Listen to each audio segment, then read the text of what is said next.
கர்த்தருக்கு பிரியமான சகோதர சகோதரர்களே, ஆண்டவரும் மறுமரட்சகரும் ஆகிய ஆண்டவராகிய இயேசு கிறிஸ்துவின் ஒப்பற்ற நாமத்தினாலே இந்த அதிகாலை வேலைக்கான அன்பின் வாழ்த்துதலை உங்கள் ஒவ்வொருவருக்கும் தெரிவித்துக் கொள்கிறேன். தியானிக்கும்படியாக தெரிந்து கொள்ளப்பட்ட வேத வசனங்கள் மார்க்கு சுவிசேஷம் 7ஆம் அதிகாரம் 24ஆம் வசனம் முதல் 30ஆம் வசனம் வரை. என்னோடு கூட உங்களுடைய வேதாகமங்களை திருப்பி வாசியுங்கள். மார்க்கு சுவிசேஷம் 7ஆம் அதிகாரம் 24ஆம் வசனம் முதல் 30ஆம் வசனம் வரை. பின்பு அவர் எழுந்து அவ்விடம் விட்டு புறப்பட்டு தீரு சீதோன் பட்டணங்களில் எல்லைகளில் போய் ஒரு வீட்டிற்குள் பிரவேசித்து ஒருவரும் அதை அறியாதிருக்க விரும்பியும் அவர் மறைவாயிருக்க கூடாமற் போயிற்று. அசுத்த ஆவி பிடித்திருந்த ஒரு சிறு பெண்ணின் தாயாகிய ஒரு ஸ்திரீ அவரை குறித்து கேள்விப்பட்டு வந்து அவர் பாதத்தில் விழுந்தாள். அந்த ஸ்திரீ சீரோ பேனிக்கியா தேசத்தாளாகிய கிரேக்க ஸ்திரீயாயிருந்தாள். அவள் தன் மகளை பிடித்திருந்த பிசாசை துரத்திவிட வேண்டும் என்று அவரை வேண்டிக் கொண்டாள். இயேசு அவளை நோக்கி, முந்தி பிள்ளைகள் திருப்தி அடையட்டும், பிள்ளைகளின் அப்பத்தை எடுத்து நாய்க்குட்டிகளுக்கு போடுகிறது நல்லதல்ல என்றார். அதற்கு அவள், மெய்தான் ஆண்டவரே, ஆகிலும் மேஜையின் கீழிருக்கும் நாய்க்குட்டிகள் பிள்ளைகள் சிந்துகிற துணிக்கைகளை தின்னுமே என்றாள். அப்பொழுது அவர், நீ சொன்ன அந்த வார்த்தை நிமித்தம் போகலாம், பிசாசு உன் மகளை விட்டு நீங்கி போயிற்று என்றார். அவள் தன் வீட்டுக்கு வந்தபோது பிசாசு போய்விட்டதையும் தன் மகள் கட்டிலில் படுத்திருக்கிறதையும் கண்டாள். தேவன்தாமே இந்த வசனங்களை ஆசீர்வதித்து நம்மோடு கூட பேசுவாராக. மார்க்கு சுவிசேஷம் 7ஆம் அதிகாரத்தில் நாம் பார்க்கும்பொழுது அநேக காரியங்களை ஆண்டவர் சொல்லுகிறார். அநேகருக்கு அவர் நல்ல போதனைகளை சொல்லுகிறார். இருந்தபொழுதும் வாக்குவாதம் பண்ணுகிறவர்களாக இஸ்ரவேல் வீட்டார் காணப்படுகிறார்கள். இஸ்ரவேல் ஜனங்கள், பரிசேயர், சதுசேயர் இவர்களெல்லாம் அவரோடு கூட போராடுகிறதை நாம் பார்க்கிறோம். ஆகவே அசுத்த உணவு எது, சுத்தமான உணவு எது என்று சொல்லி சாதாரண காரியங்களுக்காக, உணவுக்காக அவர்கள் போராடுகிறதை இந்த வசனங்களில் நாம் பார்க்கிறோம். ஆகவே மனம் நொந்தவராய் ஆண்டவராய் இயேசு கிறிஸ்துவானவர் மனம் நொந்தவராய் தீரு சீதோன் என்ற பட்டணங்களுக்கு போனார் என்று போடப்பட்டிருக்கிறது. ஆகையால் இஸ்ரவேல் தேசத்தை விட்டே அடுத்த தேசமாக இருக்கக்கூடிய இந்த தீரு சீதோன் என்ற பட்டணங்களுக்கு போனார். இப்பொழுது அங்கே போய் அங்கே தங்கியிருக்கும்படியாகவும் 24ஆம் வசனத்தின்படி தன்னை யாரும் கண்டு கொள்ள அவசியமில்லை என்பதற்காக ஒரு வீட்டிற்குள் பிரவேசித்து அவர் மனம் நொந்தவராய், தனிமையை விரும்பினவராய் அங்கே அவர் காணப்பட்டார் என்று வாசிக்கிறோம். ஆகவே தான் 24ஆம் வசனத்தில் ஒரு வீட்டிற்குள் பிரவேசித்து ஒருவரும் அதை அறியாதிருக்க விரும்பியும் அவர் மறைவாய் இருக்க கூடாமற் போயிற்று. ஆகவே அவர் தனித்திருக்க விரும்பினார். மனம் வேதனைப்பட்டவராய், எவ்வளவு காலம் இவர்களோடு கூட நான் பேசிக்கொண்டே இருப்பேன், முக்கியமான காரியத்தை விட்டு அற்பமான காரியத்திற்காக வாக்குவாதம் பண்ணுகிற இஸ்ரவேல் ஜனங்களை குறித்து, யூதர்களை குறித்து மனம் நொந்தவராய் அவர் அந்நிய பட்டணமாகிய இஸ்ரவேல் நாட்டை கடந்து அவர் சீதோன், தீரு என்ற பட்டணங்களிலே அவர் ஒரு வீட்டிற்குள் பிரவேசித்து தன்னை யாரும் கண்டுபிடிக்க கூடாது என்று விரும்பியும் அவரை குறித்து கேள்விப்பட்ட அந்த நகரத்தார் அவரை பார்க்கிறார்கள் என்று சொல்லி நாம் பார்க்கிறோம். இங்கே ஒரு ஸ்திரீ வருகிறாள். அந்த ஸ்திரீக்கு ஒரு சிறு மகள் இருந்தாள். சிறு பிள்ளையாக ஒரு மகள் இருந்தாள் என்று நாம் பார்க்கிறோம். அந்த ஸ்திரீ ஆண்டவராகிய இயேசு கிறிஸ்துவினிடத்தில் வந்தபோது அந்த வீட்டை கண்டுபிடித்து அவர் தனிமையாக இருக்கிறார் என்பதை அறிந்து எப்படியோ அந்த வீட்டை கண்டுபிடித்து அவள் வருகிறாள். ஏன் அப்படி அவ்வளோ கடினப்பட்டு அந்த ஸ்திரீ ஆண்டவராக இயேசு கிறிஸ்து தங்கியிருக்கும் வீட்டை கண்டுபிடிக்க வேண்டும்? ஏனென்றால் அவளுடைய வேதனை அப்பேற்பட்டதாக காணப்பட்டது. தன்னுடைய பெண் பிசாசினால் பாதிக்கப்பட்டு பிசாசினுடைய ஆளுகைக்கு உள்ளாக இருக்கக்கூடிய தனது பெண்ணின் வாழ்க்கை மாறாதா என்று சொல்லி அங்கலாய்த்தவளாக அவர் ஓடி வருகிறதை பார்க்கிறோம். எப்படியாவது அவர் தங்கியிருக்கும் வீட்டை கண்டுபிடித்து விட வேண்டும் என்ற வாஞ்சை அவரிடத்தில் காணப்பட்டது. அவர் ரகசியமாக தங்கியிருந்தார். இருந்தபொழுதும் இந்த ஸ்திரியானவள் எப்படியாவது ஆண்டவரை கண்டுபிடித்து விட வேண்டும் என்ற நோக்கத்திற்காக எல்லாவற்றையும் கடந்து கடைசியாக ஆண்டவர் இருக்கிற வீட்டை கண்டுபிடித்து நேரடியாக போய் அவருடைய பாதத்திலே விழுந்தாள். எதுவுமே பேசலை. நேரடியாக போய் அவருடைய பாதத்திலே விழுந்து கிடந்தாள் என்று சொல்லி நாம் பார்க்கிறோம். ஏன்? அந்த ஸ்திரீக்கு ஒரு மகள் இருந்தால், மகள் என்று போடப்படாமல் பெண் இருந்தால் என்று சொல்லி கூட போடப்படாமல் சிறு பெண் என்று போடப்பட்டிருக்கிறது. ஒருவேளை சிறிய வயதுடைய பெண்ணாக இருக்கலாம். அந்த சிறு பெண்ணானவளை பிசாசானவன் பிடித்திருந்தான். அநேக வேதனைகள், அநேக உடல் உபாதைகள் இருந்திருக்கக்கூடும். வேதனை அதிகமாக இருந்திருக்கக்கூடும். தாயாகப்பட்டவள் அதை பார்க்க வேதனை, இந்த தாய்க்கு எவ்வளோ வேதனை. ஒருவேளை தனக்கு இந்த நோய் வந்திருக்கக்கூடாதா என்று சொல்லி கூட அவள் அங்கலாய்த்திருக்கலாம். அந்த சிறு பெண் பாதிக்கப்படுவதை பார்த்து அந்த தாயால் ஒரு நாளும் பொறுக்க முடியவில்லை. ஆகவேதான் ஓடி வருகிறாள். ஆண்டவர் ரகசியமாக ஒரு வீட்டில் தங்கியிருக்க வேண்டும் என்று விரும்பினாலும் கூட இந்த ஸ்திரீ எப்படியோ கட்டுப்பிடித்து அவருடைய பாதத்திலே விழுந்தாள் என்று சொல்லி பார்க்கிறோம். அந்த ஸ்திரீ சீரோ பேனிக்கியா தேசத்தாலாகிய கிரேக்க ஸ்திரியாய் இருந்தாள். 26ஆம் வசனம் மார்க்கு சுவிசேஷம் 7ஆம் அதிகாரத்தில் வாசிக்கிறோம். அவள் இஸ்ரவேல் ஸ்திரீ அல்ல, இஸ்ரவேல் தேசத்தை சேர்ந்தவள் அல்ல, அந்நிய தேசத்தால் என்று சொல்லி பார்க்கிறோம். அந்நிய தேசத்தால், சீரோ பேனிக்கியா என்ற நாட்டை சேர்ந்தவள் என்று பார்க்கிறோம். சிறிய நாட்டை சேர்ந்தவள் என்று பார்க்கிறோம். அவள் தன் மகளை பிடித்திருந்த பிசாசை துரத்திவிட வேண்டுமென்று அவரை வேண்டிக் கொண்டாள். முதல்ல காலில் விழறா.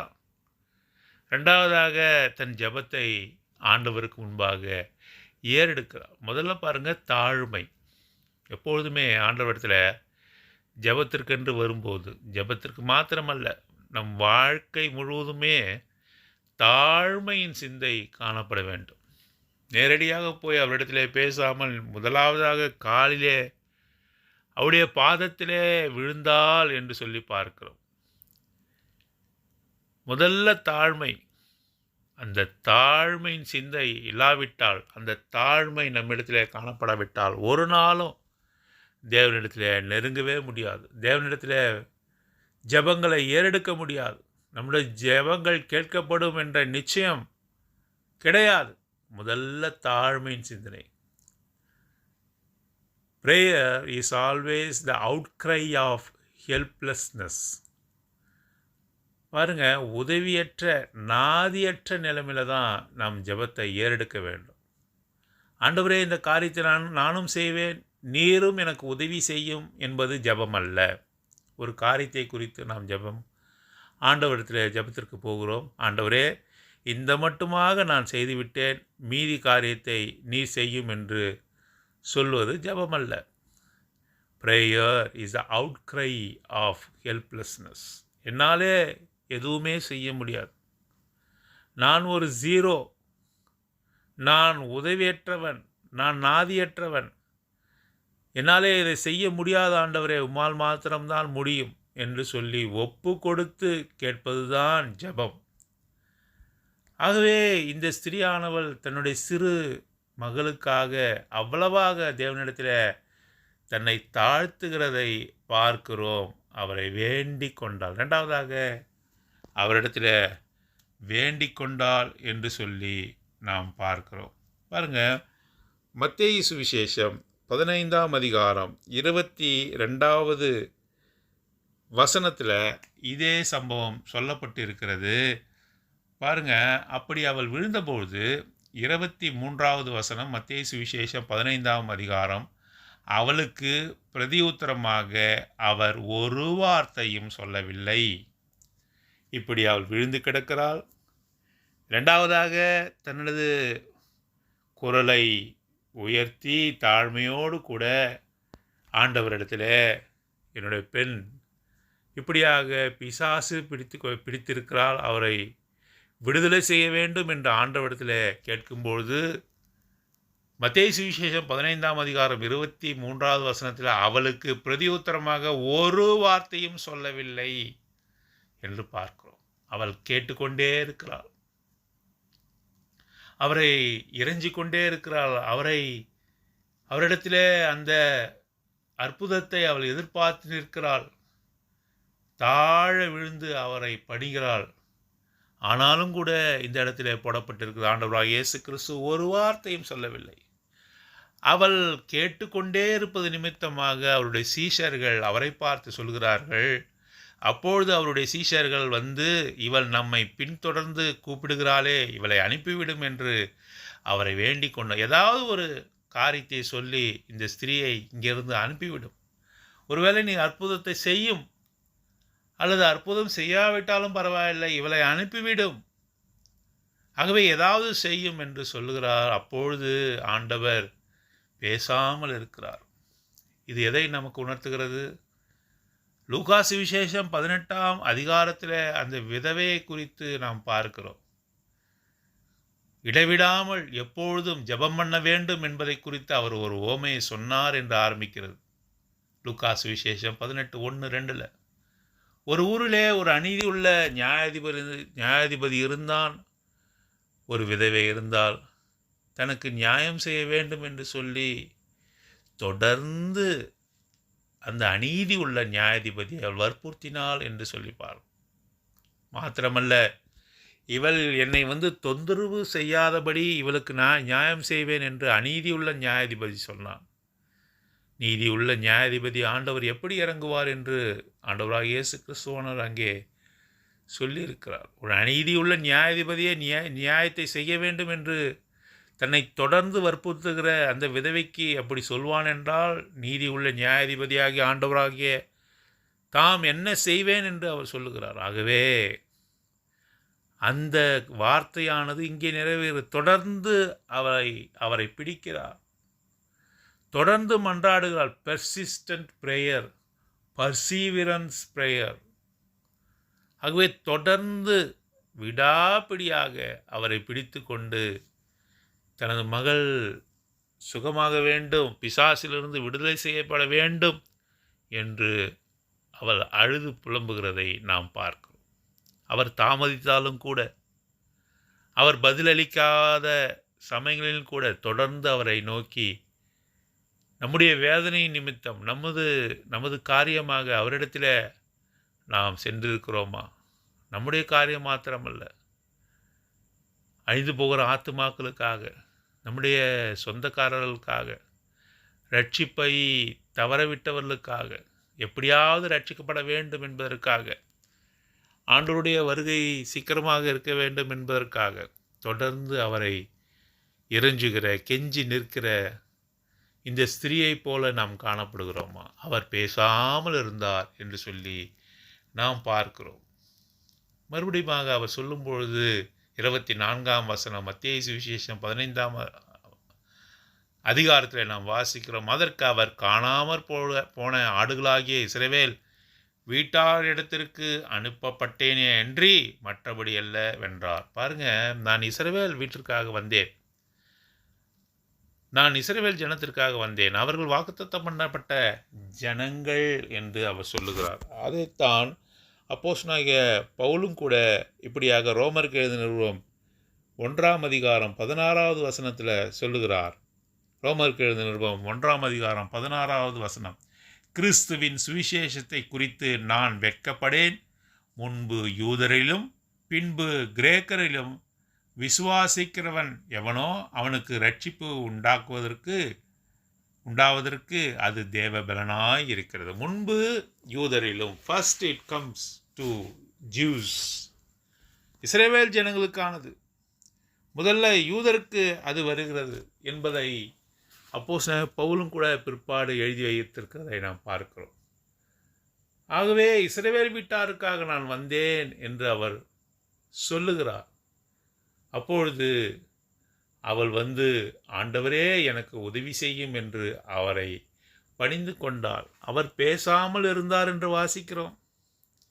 இரண்டாவதாக, அவளை அசட்டை பண்ணும் விதமாகவே அவர் இப்படிப்பட்ட ஒரு வார்த்தையை சொல்லுகிறார். நான் இஸ்ரவேல் வீட்டாருக்காக வந்தேன், மற்றபடி அல்ல என்று அவர் சொல்லுகிறார். இருந்தபொழுதும் அந்த ஸ்திரீ மறுபடியுமாக வந்து உதவியை கேட்கிறத 25வது வசனத்தில் வாசிக்கிறோம். அவள் வந்து, ஆண்டவரே எனக்கு உதவி செய்யும் என்று அவரை பணிந்து கொண்டாள். ஷீ வர்ஷிப்டு ஹிம் என்று நாம் ஆங்கிலத்தில் வாசிக்கிறோம். சேயிங், லார்ட் ஹெல்ப் மீ, எனக்கு உதவி செய். அவர் அசட்டை பண்ணுவதைப் போல ஒரு வார்த்தை சொன்னாலும், அவர் பேசாமல் இருந்தாலும், நாம் அவரை நோக்கி கூப்பிடுகிறோமா? ஆண்டவர் இந்த வார்த்தையின் மூலமாக நம்ம இடத்துல அவர் பேசுகிறார். இன்னும் இதற்கு பிறகு ஒரு மிக கடுமையான ஒரு வார்த்தையை அவர் சொல்லுகிறார். அதை 26வது வசனத்தில் வாசிக்கிறோம். அதே வார்த்தையை லூக்கா சுவிசேஷத்தில் கூட, மார்க் சுவிசேஷம் 7ஆம் அதிகாரத்தில் கூட வாசிக்கிறோம். 26வது வசனம், மத்தேயு சுவிசேஷம் 15:26. அவர் அவளை நோக்கி, பிள்ளைகளின் அப்பத்தை எடுத்து நாய்க்குட்டிகளுக்கு போடுகிறது நல்லதல்ல என்றார். பாருங்க, இந்த வார்த்தையை கேள்விப்பட்டால் நீங்களும் நானும் என்ன செய்வோம்? ஒன்று, அட இவரிடத்தில் நாம் கேட்பது புரோஜனமே இல்லை என்று போய்விடுவோம். இதுதான் மாட்ரேட்டா, அதாவது நாம் செய்யக்கூடிய புத்தி உள்ள காரியமாக இருக்கும். யோசித்து பாருங்கள், இப்படி ஒரு வார்த்தையை ஆண்டவர் நம்மை பார்த்து சொல்கிறார். பிள்ளைகள்லாம் யார்? இஸ்ரவேல் புத்திரர். நாய்கள்லாம் யார்? புறஜாதியாராகிய நாம், ஜென்டைல்ஸ், என்டையர் ஜென்டைல் நேஷன். பிள்ளைகள் அவர்கள். நம்ம நாய்க்குட்டிகள் என்று ஆண்டவர் சொல்கிறாருன்னா, காலில் விழுந்து பார்த்தோம். அடுத்த கட்டமாக என்ன செய்தோம்? அவர் இடத்துல ஜெப விண்ணப்பத்தை ஏறெடுத்தோம். அதற்கு அவர் அமைதியாக இருந்தார். அது மாத்திரமல்ல, நான் இஸ்ரவேல் வீட்டாருக்காகவே வந்தேன் என்று சொன்னார். பிறகு அவரை நோக்கி ஜெபித்தோம். அப்பொழுதும் கூட பிள்ளைகளோட அப்பத்தை எடுத்து நாய்க்குட்டிகளுக்கு போட முடியாது என்று அவர் மிக கடுமையான வார்த்தையை சொல்கிறாரு. அப்படின்னா நாம் என்ன செய்வோம்? என்னைக்காவது இந்த வார்த்தையை சிந்தித்து பார்த்துருக்குமா? நாம் அதிகபட்சமாக என்ன செய்வோம் என்று சொன்னால், நாம் ஒரு மிதவாதியாக, we are a moderate people, மிதவாதியாக, நம்முடைய குணங்கள் மிதவாத குணங்களாக இருந்தால் என்ன செய்வோம் தெரியுமா? இத்தோட இவர்கிட்ட வரவே கூடாது. இவ்வளவு அவமானப்படுத்துகிறார் நம்மை, இவ்வளவு காலில் விழுந்தோம், இப்படி கேட்டும் கூட இவர் நம்மை இப்படி அவமானப்படுத்துகிறார், இவரிடத்துல வரவே கூடாது என்று சொல்லி பேசாமல் அந்த இடத்த விட்டு வந்துடுவோம். இஃப் வி ஆர் மாடரேட், ஒரு மிதவாதியாக நம்முடைய குணங்கள் மிதவாத குணமாக இருந்தால், அதுவே ஒரு தீவிர குணமாக இருந்தால், தீவிரவாதியை போல தீவிர குணமாக இருந்தால் பண்ணுவோம். யார நாயின்னு சொன்ன, நம்மளுடைய வார்த்தை எப்படி இருக்கும்? யார நாயின்னு சொன்ன, என்னையா சொன்ன? நான் யார் தெரியுமா? சொன்ன நீதான்டா நாய் அப்படின்னு சொல்லி நாம் என்ன செய்வோம்? அதிகமான வார்த்தைகளை விட்டு சண்டைக்கு போகிறவர்களாக இருப்போம். எப்பொழுது நாம் தீவிரவாத குணத்தை உடையவர்களாக இருந்தார். ஆனால் இந்த சீரோ பெனிக்கியா இந்த ஸ்திரியை குறித்து நாம் வாசிக்கிறோம். 27வது வசனம், அதற்கு அவள், மெய்தான் ஆண்டவரே. இந்த வார்த்தை தான் நம்ம உள்ளத்தை உருக்குகிறது. Yes my Lord, yes my Lord, மெய்தான் ஆண்டவரே, நான் ஒத்துக்கொள்கிறேன், நான் நாய் தான். என்னைக்காவது நம்ம சொல்லியிருக்கோமா? என்னைக்காவது நம்ம சொல்லியிருக்கோமா? அவரிடத்துல போய் சண்டை போடுறோம், மெய்தான் ஆண்டவரே, நான் ஒரு நாய், என்னை நீர் மதிக்க வேண்டிய அவசியமே இல்லை, சொல்லியிருக்கோமா அவர் இடத்துல? மெய்தான் ஆண்டவரே.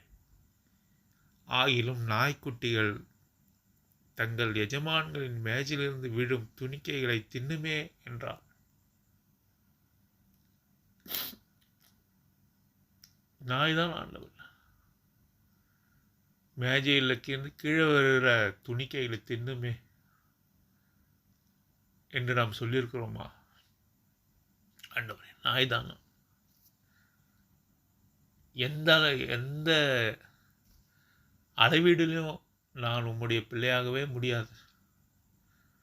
நான் உமக்கு ஒரு துரோகி, காணியாட்சிக்கு புறமானவன், தேவனற்றவன். ஆண்டவர்னாவே யாரும் தெரியாது, ரட்சகர்னா எனக்கு யாரும் தெரியாது.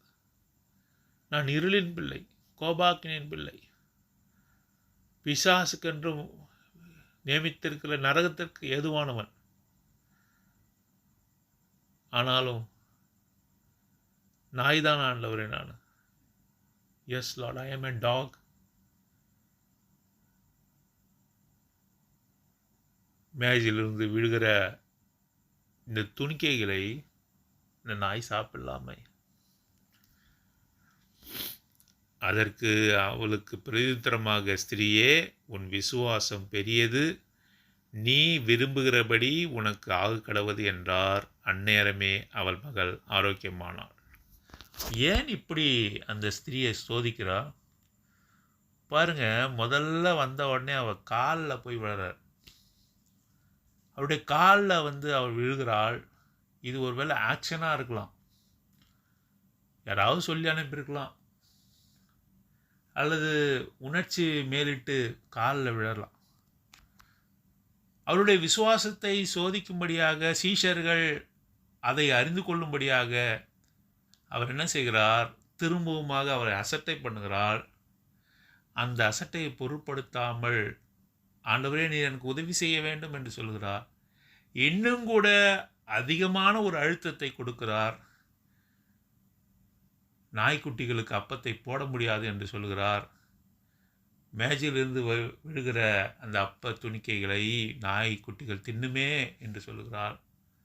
அப்படி என்றால் தன்னை முழுவதுமாக தாழ்த்துகிற ஒரு மகள். அப்படிப்பட்ட தாழ்மை தான் ஆண்டவர் நம்மிடத்தில் எதிர்பார்க்கிறார். நம்மிடத்தில் அப்படிப்பட்ட ஒரு தாழ்மை இருக்கணும். ஆண்டவர், நான் ஒன்றுமே இல்லை, உமக்கு முன்பாக ஒன்றுமே இல்லை, நீ என்னை ஏற்றுக்கொள்வதற்கு நான் எம்மாத்திரம். பாருங்க, மேஃபிபோசேத்தை குறித்து வாசிக்கிறோம். சவுலின் மகன் யோனாத்தானுக்கும் தாவீதுக்கும் நல்ல உறவு இருந்தது. அவர்கள் உயிரைப் போல இருவரும் நேசித்தார்கள். ஆகவே யோனாத்தானின் குடும்பத்திற்கு நான் நன்றி பாராட்டும்படியாக யாராவது இருக்கிறார்களா என்று கேட்கும்பொழுது, மேஃபிபோசேத்தின் என்ற ஒருவன் இருக்கிறான் என்று சொல்லும்பொழுது, அவனை அழைத்து வாருங்கள் என்று சொல்கிறார். இதெல்லாம் 2 சாமுவேல் 9ஆம் அதிகாரம் 8ஆம் வசனத்தில் வாசிக்கிறோம். மேஃபிபோசேத் தாவீதை பார்க்க வருகிறான். தாவீது ராஜா, மேஃபிபோசேத் தோற்கடிக்கப்பட்ட ஒரு குடும்பம், ஒன்றுமில்லாதவன். என்னுடைய மேஜிலை சாப்பிடவா என்று கூப்பிடும்போது மேஃபிபோசேத் சொன்ன வார்த்தை என்ன? 2 சாமுவேல் 9ஆம் அதிகாரம் 8ஆம் வசனம். அப்பொழுது அவன் வணங்கி, செத்த நாயைப் போல இருக்கிற என்னை நீ நோக்கி பார்க்கிறதற்கு உமது அடியான் எம்மாத்திரம் என்றான். செத்த நாய் போல இருக்கிறேன் என்று மேஃபிபோசேத் தாவீது ராஜாவுக்கு முன்பாக தாழ்த்துகிறதை நாம் பார்க்கிறோம். ஆகவே இதை தாழ்மை பேச்சிலே மாத்திரமல்ல, செய்கையில் மாத்திரமல்ல, எண்ணத்திலும் தாழ்மை. இந்த சீரோ பெனிக்கியா ஸ்திரீ செய்கையிலே தாழ்மையை காட்டினாள், வார்த்தையிலே தாழ்மையை காட்டினாள், சிந்தையிலும் தாழ்மை அவளுக்கு காணப்பட்டது. அவளுடைய சிந்தனை முழுவதுமாக தாழ்மையான எண்ணம். ஆமாம் ஆண்டவரே, ஆமாம், நீ சொல்லுவது சரிதான், மெய்தான். நாய்க்குட்டி மேஜையிலிருந்து விழுகிற அந்த அப்ப துணிக்கைகளை தின்னுமே என்று சொல்லி தன்னை தாழ்த்துகிற முகமாக சொன்ன வார்த்தை ஆண்டவரை, அவருடைய விசுவாசத்தின் தன்மை எல்லோருக்கும் காட்டு விதமாக ஆண்டவர் அப்படி செய்தார். பாருங்க, இந்த மத்தேயு சுவிசேஷம் 8ஆம் அதிகாரத்தில் 100க்கு அதிபதியை குறித்து வாசிக்கிறோம். 100க்கு அதிபதி அவருடைய வேலைக்காரனுக்காக ஆண்டவரிடத்தில் கெஞ்சி மன்றாடுகிறதை பார்க்கிறோம். திமிர்வாதத்தில் பாதிக்கப்பட்ட தனது வேலைக்காரனுக்காக அந்த 100க்கு அதிபதி ஆண்டவரிடத்தில் அவன் மன்றாடுகிறதை பார்க்கிறோம். ஆண்டவர் இஸ்ரவேல் ஜனங்களை பார்த்து சொல்கிறார், இவனுடைய விசுவாசம் பெரியது, இவ்விதமான விசுவாசத்தை நான் இஸ்ரவேலுக்குள்ளேயும் நான் காணப்படவில்லை, நான் பார்க்கவில்லை. இஸ்ரவேல் ஜனங்கள் மத்தியிலே கூட இப்பேற்பட்ட விசுவாசம் காணப்படவில்லை. ஆகவே அவன் ஒரு 100க்கு அதிபதி, அவனும் புறஜாதி. இந்த சீரோ பெனேக்கியா உமனும் இஸ்ரவேல் பெண் அல்ல, அவளும் வேற்று நாட்டை சேர்ந்த வேற்று குலத்தை சார்ந்தவள். ஆகவே இவளை பற்றியும் சொல்லும்பொழுது மார்க் சுவிசேஷம் 7ஆம் அதிகாரத்தில் எப்படி 100க்கு அதிபதியோட விசுவாசம் பெரியது என்று சொன்னாலோ இவருடைய விசுவாசமும் பெரியது என்று சொல்லலாம். கிரேட் இஸ் ஹர் ஃபெய்த் என்று போடப்பட்டிருக்கு. 2 பேருமே ஆண்டவரிடத்தில் பாராட்டை வாங்கினார்கள். அங்கே அந்த 100க்கு அதிபதியும் தேவனிடத்தில் பாராட்டை வாங்கினான். இந்த சீரோ பெனேக்கியா ஸ்திரீயும் கூட தேவனிடத்தில் பெரிய பாராட்டை வாங்கினான். இவளுடைய விசுவாசம் பெரியது என்று ஆண்டவர் மார்க் சுவிசேஷம் 7ஆம் அதிகாரத்தில் வாசிக்கிறோம். ஆகவே அவள் விசுவாசத்தோடு கூட வீட்டுக்கு சென்றாள். எனது மகள் மெய்யாகவே குணமாகி இருப்பாள் என்ற விசுவாசம் அவளிடத்தில் காணப்பட்டது. அந்த விசுவாசம் பெரியது. அந்த விசுவாசமானது அவளுக்கு மகளை, அந்த சிறு பெண்ணை பிசாசின் பிடியிலிருந்து விடுதலை செய்தது என்று பார்க்கிறோம். இதுக்கு எல்லாவற்றுக்கும் காரணம் என்ன? தாழ்மை, தாழ்மை, தாழ்மை, தாழ்மை இல்லாவிட்டால் ஒருவரும் தேவனிடத்தில் நெருங்க முடியாது. முதலாவது பரிசுத்தம், 2வதாக தாழ்மை. ஒரு காசில் 2 பக்கமும் இருந்தால் தான் அது செல்லும். பரிசுத்தமும் இருக்கணும், நம்மை தாழ்த்துகிற விதமாக நம்ம தாழ்மையின் சிந்தை நமக்குள்ளாக காணப்படணும். ஆகவே தான் யாக்கோபின் நிருபத்தில் 4ஆம் அதிகாரம் 10ஆம் வசனம், கர்த்தருக்கு முன்பாக தாழ்மைப்படுங்கள், அப்பொழுது அவர் உங்களை உயர்த்துவார் என்று சொல்லி வாசிக்கிறோம். யாக்கோபு நிருபம் 4ஆம் அதிகாரம் 6ஆம் வசனம், அவர் அதிகமான கிருபையை அளிக்கிறாரே, ஆதலால் தேவன் பெருமை உள்ளவர்களுக்கு எதிர்த்து நிற்கிறார், தாழ்மை உள்ளவர்களுக்கோ கிருபை அளிக்கிறார் என்று சொல்லியிருக்கிறது. அவர் அதிகமான கிருபையை அளிக்கிறார், சாதாரண கிருபை அல்ல, அதிகமான கிருபையை அவர் அளிக்கிறார். But he giveth more grace to those who humble themselves. யாரெல்லாம் தாழ்த்துகிறார்களோ அவர்களுக்கு அவர் கிருபை அளிக்கிறவராக இருக்கிறார் என்று சொல்லி நாம் பார்க்கிறோம். ஆகவே விசுவாசத்தோடு அவரிடத்தில் கேட்போம். நம்முடைய விசுவாசம் பெரிதாக இருக்க வேண்டும் என்று ஆண்டவர் விரும்புகிறார்.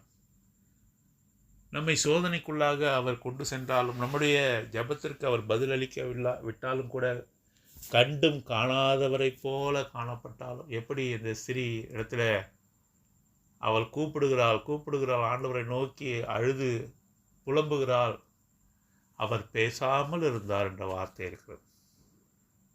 பிறகு அவர் என்ன சொல்லுகிறார்?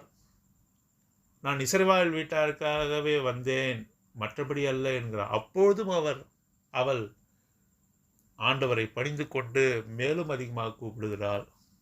கடினமான ஒரு வார்த்தையை அவர் சொல்லுகிறார். நாய்க்குட்டிகளுக்கு எப்படி கொடுக்க முடியும் என்று சொல்கிறார். அப்பொழுதுதான் விசுவாசத்தின் முழு பரிமாணம், தாழ்மையின் முழு பரிமாணம் அந்த சீரோ பெனேக்கியா ஸ்திரீனிடத்தில் வெளிப்பட்டது. ஆமாம் ஆண்டவரே, சொல்ல முடியுமா? நம்மால் சொல்ல முடியுமா? ஆகவே ஆண்டவரை நோக்கி கூப்பிடுவதிலும், கேட்ட காரியத்தில் உறுதியாக இருப்பதிலும், அவர் தாமதிக்கிற பொழுது அதை அசட்டை பண்ணாமல் தொடர்ந்து ஆண்டவரிடத்தில் மன்றாடி பெறுவதும் பெறுவதற்கான காரியங்கள் இந்த சம்பவமானது நமக்கு விளக்குகிறதா இருக்கிறது. இதை கேட்டுக்கொண்டிருக்கிற எனக்கு அருமையான சகோதரர்களே, ஆண்டவரிடத்திலே நாம் எப்படி போகிறோம்? ஜெபத்திலே அவரை எப்படி அணுகுகிறோம்? தாழ்மையின் சிந்தை. பிலிப்பியர் 2ஆம் அதிகாரத்தில் நாம் வாசிக்கும் போதும் கிறிஸ்து இயேசுவின் சிந்தை உங்களிலே இருக்க கடவுது என்று சொல்லி அவர் எப்படியாக சிலுவை மரத்தில் தம்மை தாழ்த்தினார், மரணபரிந்தும் எப்படி தாழ்த்தினார் என்று சொல்லி நாம் வாசிக்கிறோம். ஆகவே இப்படிப்பட்ட சிந்தை நம்மிடத்தில் காணப்பட, இப்படியாக ஆண்டவரை நோக்கி ஜெபம் பண்ணும்பொழுது இப்படிப்பட்ட சிந்தை நம்மிடத்திலும் காணப்பட வேண்டும். அப்பொழுதுதான் நம்முடைய ஜெபங்கள் அங்கீகரிக்கப்படும் என்பதை அறிந்தவர்களாக அவரை நோக்கி நாம் எப்பொழுதும் ஜெபிக்கிறவர்களாக காணப்படலாம். அன்பின் கிருபையும் உள்ள பரலோக பிதாவே, இதை சீரோ பிணைக்கியா சிறியை குறித்து எங்கள் மத்தியில் பேசின தயவுக்காக ஸ்தோத்திரம். மார்க் சுவிசேஷம் 7ஆம் அதிகாரம், மத்தேயு சுவிசேஷம் 15ஆம் அதிகாரத்தை எங்களோடு கூட தெளிவாக பேசினீர். ஆண்டவரே, அநேக நேரங்கள் எங்கள் மத்தியில் தாழ்மை காணப்படவில்லை. இடத்தில் ஜெபிக்க வருகிறோம், ஆனாலும் கூட எங்கள் மத்தியில் பெருமையின் சிந்தை இருக்கிறது. ஆண்டவரே, நாங்கள் முழுமையாக தாழ்த்துவதில்லை. ஏதோ நாங்கள் ஜெபம் பண்ணுவோம் என்று சொல்லி வருகிறோம், அப்படி அல்ல. முழுவதுமாக எங்களை தாழ்த்தினவர்களாக, எங்களால் எதுவுமே முடியாத ஆண்டவரே என்று சொல்லி உம்மால் தான் எல்லாம் செய்யக்கூடும் என்ற அந்த உணர்வோடு வந்து நாங்கள் ஜெபிக்க உதவி செய்யும். அப்பொழுது ஆண்டவரே, எங்களுடைய வார்த்தையை கேட்டு ஆண்டவரே, நீர் எங்களை சுகமாக்க வல்லவர். எப்படி அந்த ஸ்திரீயோடைய சிறு பெண்ணை நீர் சுகமாக்கினீரோ ஆண்டவரே, அப்படிப்பட்ட ஆண்டவரே சுகத்தையும் நலத்தையும் ஆண்டவர் வேண்டுதலையும் நீ செவிசாய்க்கிறவராக இருக்கிறபடியா நன்றி செலுத்துகிறோம். ஆண்டவரே, உம்முடைய வாயிலிருந்து, ஆண்டவரே உம்முடைய திருவாயிலிருந்து உன்னுடைய விசுவாசம் பெரியது என்று என்னை பார்த்து நீ சொல்வீரா? அந்த சிந்தனை எங்களுக்குள்ளாக காணப்பட வேண்டும். ஆண்டவரே, இந்த 100 அதிபதியை பார்த்து சொன்னீர், அவன் புறத்தியாசத்தான், இஸ்ரவேல் வீட்டார் அல்ல. அதே போல் இந்த சீரோ பெனிக்கியா உமன் இஸ்ரவேல் தேசத்தால் அல்ல, அந்நிய ஸ்திரீ. அவளை பார்த்து கூட நீ சொன்ன வார்த்தை, இவருடைய விசுவாசம் பெரியது என்று சொன்ன. என்னை பார்த்து கூட ஆண்டவர், எங்களை பார்த்து கூட உன்னுடைய விசுவாசம், உங்களுடைய விசுவாசம் பெரியது என்று சொல்வீரா? அப்பேற்பட்ட சாட்சியை பெற்றுக்கொள்ள நீர்தாமே உதவி ஒத்தாசை செய்தரல வேண்டும் என்று ஒப்பு கொடுத்து இந்த ஜெபத்தை அருமையாண்டவராக இயேசு கிறிஸ்துவின் ஒப்பற்ற நாமத்தின் மூலம் எடுக்கிறேன் நல்ல பிதாவே, ஆமென்.